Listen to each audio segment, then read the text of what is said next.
Friends, ఐఆర్టీసీలో Tatkal ticket తీసుకునేటప్పుడు ఒక్కోసారి మనం క్యాన్సిల్ చేసుకున్న రిఫండ్ వస్తుంది వేరే అయితే. కానీ నేను చేసే మిస్టేక్ వల్ల రూపాయి కూడా రిఫండ్ రాదు. నేను ఎలా మిస్టేక్ చేసినది ఇప్పుడు చూపిస్తాను, మొత్తం చూడండి లాస్ట్ వరకు. ఓకే ఫ్రెండ్స్, చూసారా ఫ్రెండ్స్, ఇది టికెట్ డీటెయిల్స్. ఈరోజు నెల్లూరు టు శ్రీకాకుళము. ఇప్పుడు ఇది అందరిని నేను టికెట్ చేసేది చూపిస్తాను మీకు. చూడండి ఫ్రెండ్స్, ఇక్కడ హోమ్ పేజీ నొక్కండి. ట్రైన్ ఆన్స్ ఉంది కదా, ఈ ఆర్టీసీ వాలెట్లో.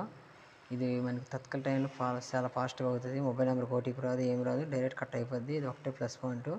తత్కాల్ టికెట్ అయితే చాలా ఫాస్ట్గా తీసుకోవచ్చు. అది ఫోన్పే, గూగుల్ పేలో అయితే మనకి రిఫండ్ వస్తుంది, కానీ ఐఆర్టీసీ వాలెట్లో అయితే రిఫండ్ రాదు. ఇంకా కనిపిస్తుంది కదా, 405 రూపాయలు ఉంది ఇంకా వాలెట్ బ్యాలెన్స్. ఇక్కడ జూలై 6 చూడండి ఫ్రెండ్స్, నిన్న తీసినాను 569 రూపాయలు. రిఫండ్ అయితే ఇది రాదు. కన్ఫర్మ్ అయిన తర్వాత మనం క్యాన్సిల్ చేసుకుంటే ఓకేనా. అందుకని 1-2 సార్లు ఆలోచించుకొని ఐఆర్టీసీలో అయితే టికెట్ తీసుకోవాలి. ఓకేనా ఫ్రెండ్స్, నచ్చితే ఒక లైక్.